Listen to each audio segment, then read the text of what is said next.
Hi everybody. आज हम reciprocating compressor के पार्ट्स को लेकर डिस्कस करेंगे। इससे पहले मैं आपको ये बता देता हूँ, रेसिप्रोकेटिंग कंप्रेसर का एक जनरल डिस्कशन, इसका वर्किंग प्रोसेस क्या है, कैसे ये काम करता है, इसको लेके एक वीडियो मैंने पहले भी बनाया और इसका जो लिंक है मैं आपको डिटेल सेक्शन में दे दूंगा। वहाँ से आप इसका कार्यप्रणाली, वर्किंग प्रोसीजर और उसमें भी जो जनरल डिस्कशन मैंने कर रखा है वो आप देख सकते हैं। तो आइए आज हम पार्ट्स ऑफ रेसिप्रोकेटिंग कंप्रेसर इसके बारे में जानते हैं। जैसे आप लोग जानते होंगे कि जो रेसिप्रोकेटिंग कंप्रेसर है वो उसमें मेन पार्ट जो है उसमें सिलेंडर, पिस्टन, वाल्व प्लेट, फिर है connecting rod, crankshaft, crankcase, shaft seal, ये कुछ मुख्य पार्ट है। इसके अलावा भी बहुत छोटे छोटे पार्ट होते हैं, जैसे गार्जन पिन होता है, फिर पिस्टन रिंग होता है, काफ़ी छोटे छोटे वो पार्ट होता है और बाकी ये सब जो है ये मुख्य पार्ट है। तो इस पार्ट में सिलेंडर, पिस्टन और वाल्व प्लेट, ये तीन को लेके आज मैं डिस्कशन करूंगा। ठीक है, तो पहले आते हैं हम सिलेंडर पे। जैसे आप लोग जानते हैं कि रेसिप्रोकेटिंग कंप्रेसर का नाम दिया गया क्योंकि उसमें पिस्टन सिलेंडर के अंदर जो मूवमेंट करता है वो रेसिप्रोकल मूवमेंट होता है, आइदर इस साइड से या फिर ऊपर नीचे। ये जो मूवमेंट करता है ऊपर और नीचे, टू और fro movement, that is called reciprocal movement. That's why this type of compressor is name as reciprocating compressor. तो इसमें सिलेंडर के अंदर पिस्टन जो है वो मूवमेंट करता है।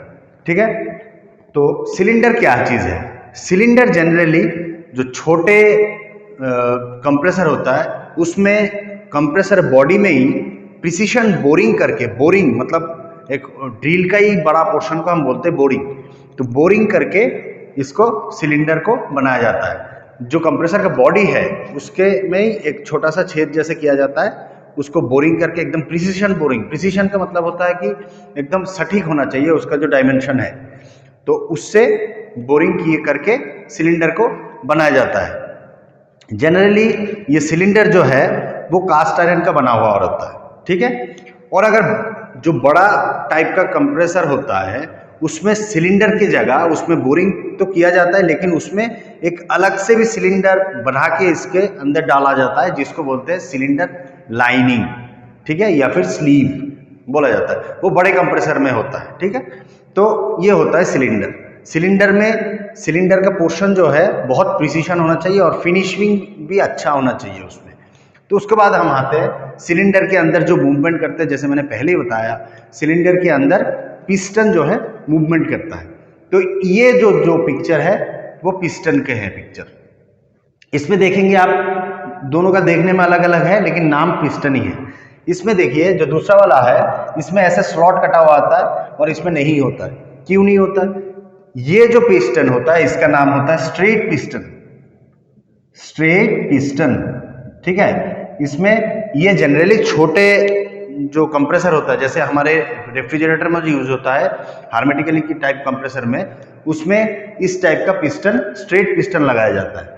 इसमें क्या होता है थोड़ा सा मैं बता देता हूं। ये पिस्टन जब सिलेंडर के अंदर मूवमेंट करता है तो सिलेंडर और पिस्टन के वॉल में गैप इतना रहता है, जो गैप रहता है उसको इसके अंदर जो ऑयल रहता है वही उसको सील कर देता है, जिसके कारण से पिस्टन जब सिलेंडर के अंदर रेफ्रिजरेंट को कंप्रेस करता है तो कंप्रेस्ड होकर वो लीक नहीं हो जाता है। ठीक है, लीक नहीं हो पाता है क्योंकि यहाँ पर जो ऑयल रहता है, ऑयल ही यहाँ पे सील का काम करता है। तो ये पिस्टन क्या चीज़ है और कैसे बनाया जाता है? पिस्टन को भी प्रिसीशन मशीन के द्वारा ही बनाया जाता है। ये आइदर कास्ट आयरन या फिर एल्युमिनियम का बना हुआ होता है। ठीक है, तो इसको स्ट्रेट पिस्टन भी होता है और एक इसको जनरली स्लॉटेड टाइप पिस्टन बोलते हैं। इसमें क्या होता है, ये छोटे कंप्रेसर में यूज होता है। इसमें जो है यहाँ पर स्लॉट कटा हुआ नहीं रहता है, एक्चुअली इस स्लॉट के ऊपर पिस्टन रिंग बैठता है। तो जिसमें नहीं होता है इसको बोलते हैं स्ट्रेट पिस्टन। इसमें सील का काम करता है, जो कंप्रेसर के अंदर ऑयल रहता है वही इसका सील का काम करता है। ठीक है, इसलिए जो कंप्रेस्ड एयर फिर रेफ्रिजरेंट है वो लीक नहीं कर पाता है। आइए अब बड़े जो कमर्शियल टाइप का कंप्रेसर होता है उसमें क्या होता है, किस टाइप का पिस्टन होता है? तो कमर्शियल जो कंप्रेसर होता है इसमें कुछ देखने में इस टाइप का पिस्टन होता है, उसमें इस टाइप का स्लॉट कटा रहता है। इस स्लॉटेड के ऊपर रिंग बैठा रहता है। ठीक है, इस टाइप से रिंग बैठता है इसमें भी, तीनों में। जो जिसका रिंग कैसा होता है यहाँ मैंने ड्रॉ कर रखा है, ठीक है। तो ये रिंग क्या होता है, पिस्टन के बॉडी से थोड़ा सा बड़ा होता है। ये पिस्टन के डायमीटर से थोड़ा सा बड़ा होता है, और जो यहाँ पिक्चर में देख पा रहे हैं ये बीच से स्प्लिट किया रहता है, दो पोर्शन में इसको डिवाइड किया रहता है, ठीक है। तो जब ये पिस्टन में इंसर्ट किया रहेगा और ये सिलेंडर में डालने के बाद ये जो जितना पोर्शन कटा हुआ है वो ऐसे पिचक जाता है, तो फिर क्या होता है, ये कंप्रेस होकर नजदीक आ जाता है। सेम इसमें भी कटा हुआ रहता है, ये कंप्रेस होकर थोड़ा नजदीक आ जाता है, ठीक है। तो ये पिस्टन रिंग का काम क्या होता है, ये दोनों जनरली पिस्टन रिंग कहते हैं इसको, ये पिस्टन रिंग कैटेगराइज है, ठीक है। ये पिस्टन रिंग क्यों डाला जाता है, तो आइए समझे। पिस्टन के अंदर अगर पिस्टन रिंग नहीं डाला होगा बड़े कंप्रेसर में, कमर्शियल टाइप में, तब जब पिस्टन सिलेंडर के अंदर मूवमेंट करेगा उस समय जिस चीज को, रेफ्रिजरेंट हो या एयर हो, उसको जब वो कंप्रेस करेगा तो सिलेंडर और पिस्टन के बीच में दीवार जो वॉल है उसमें गैप ज्यादा होने के कारण वहां से लीकेज हो जाएगा, ठीक है। कंप्रेशन होके कंप्रेस्ड गैस मिलेगा ही नहीं हमें, इस कारण से यहाँ पर रिंग डाला जाता है इस स्लॉट के ऊपर, जिसको हम बोलते हैं कंप्रेसिंग रिंग या फिर ऑयल रिंग। ये पिस्टन रिंग दो टाइप से कैटेगराइज है, compression ring and oil ring. तो कंप्रेशन रिंग जो है देखने में इस टाइप का है, एक सॉलिड है, इसमें थोड़ा बीच से कटा हुआ है, और ऑयल रिंग इस टाइप का देखने में है। इसमें क्या है, बीच में थोड़ा थोड़ा होल डाला हुआ है। क्यों डाला हुआ मैं एक्सप्लेन करता हूं अभी इसको। तो जब ये कंप्रेशन रिंग और ऑयल रिंग डालते हैं तो पिस्टन जब सिलेंडर के अंदर मूवमेंट करता है तो इसमें वाल जो गैप है उस गैप को ये रिंग्स फिलअप कर लेता है, जिसके कारण से कंप्रेस्ड जो गैस कंप्रेस होता है वो लीक नहीं कर पाता है, ओके। और इसके अंदर आप देख पा रहे हैं कि स्लॉट कटा हुआ है, ये इसलिए है जब ये क्रैंक केस से, सम्प से जब ऑयल मूवमेंट करता है, जब कंप्रेसर चलता है तो जो मूविंग पार्ट है उन दोनों में से मूविंग पार्टों में क्या होता है, रबिंग एक्शन के कारण जो हीट जनरेट होता है फ्रिक्शन के कारण, उसको कम करने के लिए और पार्ट्स के लाइफ को बढ़ाने के लिए उसमें लुब्रिकेटिंग ऑयल डाला जाता है। तो वो ऑयल क्या करता है, पिस्टन के साथ मूवमेंट करता है। लेकिन अगर ये रिंग ऐसे सॉलिड डाल देता, इसमें स्लॉट नहीं कटा हुआ था, तो सम्प से हर बार तेल कम होता, लुब्रिकेटिंग ऑयल कम होते रहता। लेकिन जो लुब्रिकेटिंग ऑयल ऊपर जाता है वो उस पोर्शन को लुब्रिकेट करने के बाद इस ऑयल रिंग में स्लॉट डालने के कारण वो स्लॉट से होके सम्प में फिर आ जाता है, जिस कारण से कंप्रेसर के अंदर तेल की या फिर लुब्रिकेटिंग ऑयल का कमी नहीं होता है। इस कारण से ऑयल रिंग या फिर ऑयल स्क्रैपर पिस्टन के साथ डाला जाता है, ठीक। ये कंप्रेसर रिंग और फिर ऑयल स्क्रैपर जो होता है वो सिलेंडर के जो मटेरियल है उससे थोड़ा सा सॉफ्ट होता है। क्यों होता है, क्योंकि जब पिस्टन सिलेंडर के अंदर मूवमेंट करेगा वहां पे जो फ्रिक्शन जनरेट होगा, हीट जनरेट होगा, उसके कारण से ये अगर रिंग में वेयर एंड टियर होता है तो रिंग को बदलना आसान है। और सिलेंडर अगर सिलेंडर से हार्ड होगा तो सिलेंडर का सरफेस खराब हो जाएगा, वहां दिक्कत है हमें। तो जिस कारण से इस रिंग का जो मटेरियल है वो सिलेंडर की मटेरियल से सॉफ्ट होता है, ताकि वेयर एंड टियर इसमें हो, और पिस्टन को रिमूव करके इसको रिप्लेस कर देंगे तो फिर से हम न्यू तरीके से यूज कर सकते हैं। तो ये गया मेरा पिस्टन और पिस्टन रिंग्स। अब हम डालेंगे वाल्व प्लेट। बहुत इंपॉर्टेंट पार्ट है ये वाल्व प्लेट। जैसे पिस्टन इंपॉर्टेंट है वैसे तो सारे पार्ट ही इंपॉर्टेंट है।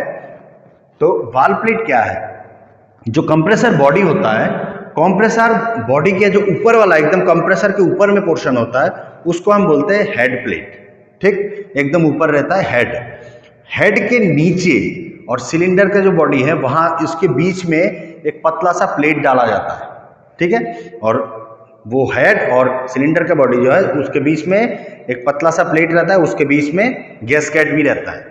तो वो पतला सा जो प्लेट होता है, पतला सा मान लीजिए जैसे 10 mm का हो सकता है या 5-7 mm का भी हो सकता है, उसमें 2 प्लेट डाला जाता है, ठीक है, एकदम पतली सी, जिसको वाल्व बोलते हैं हम लोग, ठीक है। क्या बोलते हैं, वाल्व बोलते हैं। इस वाल्व वहां पे हाउसिंग रहता है मतलब उसको लगाया जाता है, इस कारण से उसका नाम आ गया वाल्व प्लेट। ठीक है, तो उस वाल्व प्लेट में क्या होता है, दो वाल्व लगाया रहता है, एक होता है सक्शन वाल्व, एक होता है डिस्चार्ज वाल्व। जैसे नाम से आप जान पा रहे हैं, सक्शन मतलब जहां से सक करते हैं, रेफ्रिजरेंट को कंप्रेसर सक कर रहा है, और डिस्चार्ज वाल्व मतलब जहां से कंप्रेस होने के बाद डिस्चार्ज होता है। तो हम जानते हैं जैसे इवापोरेटर से सक्शन लाइन के थ्रू रेफ्रिजरेंट सक होता है कंप्रेसर में, और कंप्रेसर में सिलेंडर और पिस्टन का मूवमेंट के बाद रेफ्रिजरेंट कंप्रेस होके डिस्चार्ज होके कंडेंसर में जाता है। ठीक है, तो ये काम करने के लिए वाल्व प्लेट में सक्शन और डिस्चार्ज वाल्व लगाया जाता है या फिर पोर्ट लगाया जाता है। तो इसमें जो वाल्व प्लेट में सक्शन और डिस्चार्ज पोर्ट लगाया जाता है उसको इस तरह से फिट किया जाता है। मान लीजिए ये मेरा सक्शन है और ये डिस्चार्ज है, तो जब सक करेगा तब सक्शन वाल्व नीचे की तरफ खुलेगा, उससे क्या हुआ, रेफ्रिजरेंट इसके अंदर आया सिलेंडर के, लेकिन उस समय डिस्चार्ज वाल्व जो है वो बंद रहेगा। ठीक है, अब कंप्रेस होने के बाद जब रेफ्रिजरेंट कंडेंसर में जाएगा डिस्चार्ज वाल्व के थ्रू, तब सक्शन पोर्ट बंद रहेगा और डिस्चार्ज वाल्व खुल जाएगा। देखिए आप इसका मूवमेंट कैसे, एक नीचे की तरफ तो एक ऊपर की तरफ, लेकिन एक वाल्व एक समय ही काम करेगा। तो जब सक करेगा तब सक्शन वाल्व खुलेगा, डिस्चार्ज वाल्व बंद रहेगा, जब डिस्चार्ज होगा तब सक्शन वाल्व बंद रहेगा और डिस्चार्ज वाल्व खुलेगा, जिसको हम टेक्निकल तौर पे सक्शन और डिस्चार्ज रीड बोलते हैं। ठीक है, तो आप हमेशा ध्यान रखना, सक्शन रीड जो है डिस्चार्ज की तुलना थोड़ा सा मोटा होता है। ठीक है, तो ये हो गया valve plate. Valve plate cylinder head के ऊपर लगाया जाता है और जो कंप्रेसर हेड है उसके नीचे लगाया जाता है। और हम जानते हैं जहां पर मेटेलिक पार्ट मेटिंग बॉडी होता है वहां पर अगर कोई लीकेज ना हो, जिस कारण से ये इनके बीच में गैस्केट भी लगाया जाता है। तो आज के लिए सिलेंडर, पिस्टन और वाल्व प्लेट मैंने एक्सप्लेन किया। इसमें काफ़ी सारा टेक्निकल पॉइंट्स मैंने बोला है आप लोगों को। ये सारे टेक्निकल पॉइंट्स को आप लोग एक जगह डिस्कस करो। जो आप लोगों का टॉपिक है कमर्शियल कंप्रेसर, उसमें और भी बहुत तरह का कंप्रेसर है और सारे कंप्रेसर को हमको ऐसे ही डिटेल में स्टडी करना ज़रूरी है। जो पॉइंट्स छोटा छोटा पॉइंट्स है, लेकिन एग्जाम में पूछा जाता है, चाहे वो आपका एनसीईआरटी का क्वेश्चन हो या फिर कोई कम्पिटिटिव एग्जाम हो। इसको ध्यान से पढ़िए, अगर ज़रूरत पड़ेगा तो किताब का हेल्प लीजिए, और अगर कुछ और भी जानना है तो कमेंट सेक्शन में लिखिए, मैं ज़रूर आप लोगों को आंसर करूंगा। अगर मेरा ये वीडियो आपको अच्छा लगता है तो ज़रूर लाइक करें और हम लोगों के चैनल को शेयर करना ना भूलें। Thank you.